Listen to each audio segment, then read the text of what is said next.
Hello friends, ঝর্ণার শখের ছাদ বাগানে আপনাদেরকে স্বাগত। আজকে ছাদে এসেছি, কিছু সবজি হারভেস্ট করব। আর এটা কে বলুন তো, আমি কাকে নিয়ে ছাদে এসেছি? এটা হলো আমার মা। মা কালকে এসেছে, তাই বললাম চলো একটু ছাদে গিয়ে কিছু সবজি তুলি। আমার মা তো খুব খুশি, তাই মা সবজি তুলছে আর আমি ভিডিও করছি।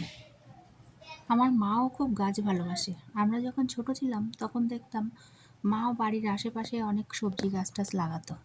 এখন বাড়িতে একটা বড় আম গাছ আছে, সেই আম গাছের ছায়ায় ভালো গাছ হয় না, তবুও মা কিছু গাছ লাগিয়েছে। যখন মায়ের বাড়িতে যাব তখন আপনাদেরকে দেখাবো। এদিকে কথা বলতে বলতে মায়ের এক মুঠো বরবটি তোলা হয়ে গেল। এবার ঢ্যাঁড়স তুলে নিচ্ছে। ঢ্যাঁড়সটা কাউচি দিয়ে কাটলে খুব ভালো হয়, গাছেরা আর আঘাত পায় না।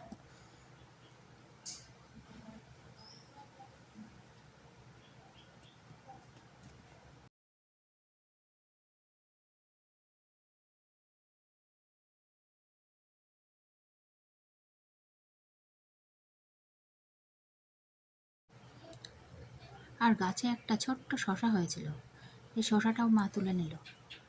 আর এদিকে এই শীতের সবজি টমেটোটাও আমি এই গরমে 2-4টে করে বেশ ভালোই পাচ্ছি। আমার রান্নার কাজটা মিটে যাচ্ছে।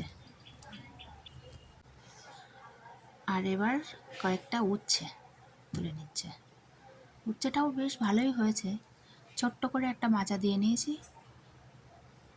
আর একটা গাছে এক জায়গায় 3টে বেগুন হয়েছে, খুব সুন্দর লাগছিল দেখতে। কিন্তু বেগুন গাছের চেহারা ভালো নেই, আর হঠাৎ করে সব পাতা সাদা হয়ে গেছে।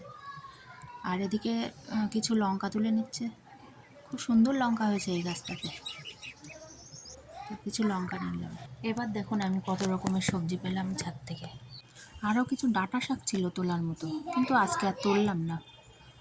আমার এই ভিডিওটা যদি আপনাদের ভালো লাগে তাহলে লাইক, কমেন্ট, শেয়ার, সাবস্ক্রাইব করে আমার পাশে থাকবেন।